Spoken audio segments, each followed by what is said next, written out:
Number 1 ઇન્ડિયામાં આપ સૌનું હાર્દિક સ્વાગત છે। આવો જોઈએ આજના સમાચાર। સુરતે ગુજરાતના પ્રથમ સેમિકન્ડક્ટર પ્લાન્ટનો શુભારંભ કેન્દ્રીય જલશક્તિ મંત્રી સી.આર. પાટીલના હસ્તે કરવામાં આવ્યો।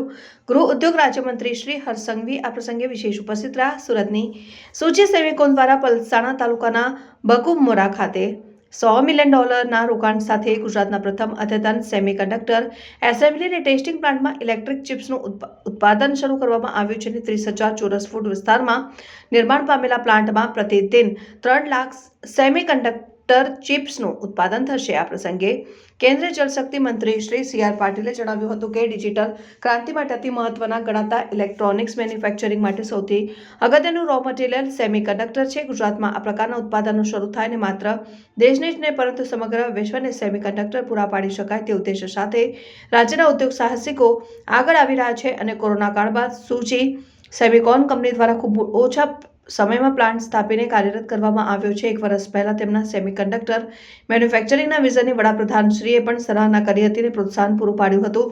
મંત્રી શ્રી સી.આર. પાટીલે કહ્યું કે દેશમાં મેડિકલ ડિવાઇસ બનાવવામાં ગુજરાત પ્રથમ ક્રમે છે ત્યારે ગુજરાતમાં મેડિકલ ડિવાઇસ બનાવવામાં સુરત પ્રથમ ક્રમે છે। તાપીથી વાપીની ધરતીનું પાણી જ ઉદ્યોગકારોને સાહસ કરવા પ્રેરે છે। ધરતીની તાસીર જ રહી છે। ઉદ્યોગ સાહસિકો જે ક્ષેત્રમાં પ્રવેશ કરે એમાં ડંકો વગાડે છે।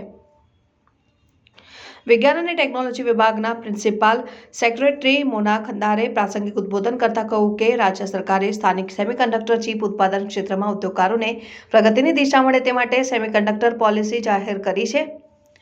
સેમિકન્ડક્ટર ક્ષેત્રે ભારતને આત્મનિર્ભર બનાવવાના કેન્દ્ર સરકારના પ્રયાસોને બળ આપવા સેમિકન્ડક્ટર પોલિસી જાહેર કરનાર ગુજરાત દેશનું પ્રથમ રાજ્ય છે અને સરકારે સ્ટેટ ઇલેક્ટ્રોનિક્સ મિશન પર કાર્યરત કર્યું છે। આ ઉપરાંત રાજ્ય સરકારે ઇન્ફોર્મેશન ટેકનોલોજી અને સેમિકન્ડક્ટર ડિઝાઇન ક્ષેત્ર માટે આઈટી અને આઈટીઈએસ પોલિસી જાહેર કરી છે।